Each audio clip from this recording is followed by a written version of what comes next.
মোগলাই পরোটা খেতে আমাদের কার না ভালো লাগে। এখন ঘরে বসেই বানিয়ে ফেলুন মজাদার মোগলাই পরোটা।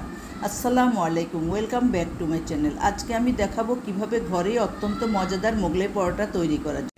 মোগলাই পরোটা বানানোর জন্য আমি মেজারমেন্ট কাপে 2 কাপ ময়দা নিয়েছি। দিয়ে দিচ্ছি তাতে লবণ, দিয়ে দিচ্ছি কিছু তেল,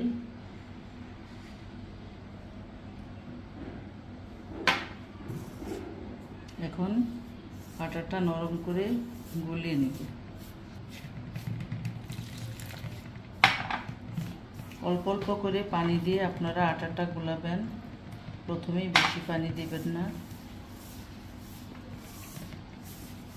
মোগলাই পরোটার জন্য ডোটা আমার তৈরি হয়ে গিয়েছে, দেখেন কত সফট করে তৈরি করেছি। এখন আধা ঘন্টার জন্য আমি ঢেকে রেখে দেব।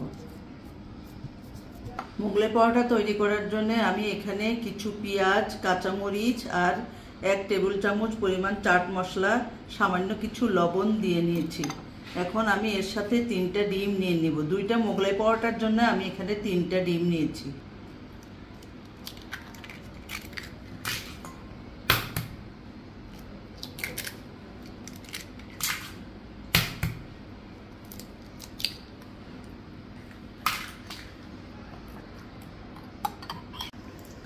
আমার ডিমটা তৈরি হয়ে গিয়েছে। এখন আমি মোগলাই পরোটার জন্য রুটিটা তৈরি করে নিব।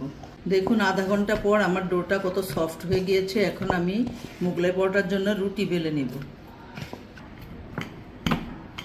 মোগলাই পরোটা তৈরি করার জন্য আমি এখানে দেখুন পাতলা করে রুটিটা বেলে নিয়েছি। এখন এর মধ্যে ডিম স্প্রেড করে দিচ্ছি।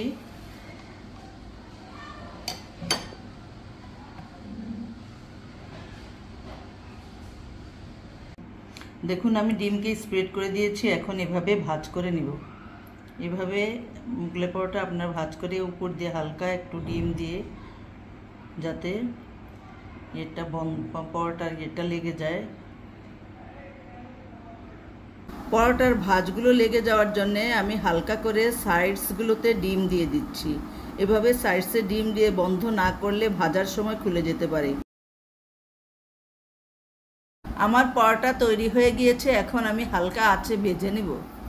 আমার তেলগুলো মাঝারি আছে গরম হওয়ার পর আমি পরোটাটা দিয়ে দিয়েছি। আমার মোগলাই পরোটাটা 1 পিঠ হয়ে গিয়েছে। আমি এখন আরেক পিঠ উল্টিয়ে দিয়েছি। মোগলাই পরোটাটা 2 পাশেই গোল্ডেন হয়ে গিয়েছে। এখন আমি নামিয়ে ফেলবো। এই পরোটা একটি তৈরি হয়ে গিয়েছে। এখন আমি কেটে দেখাচ্ছি।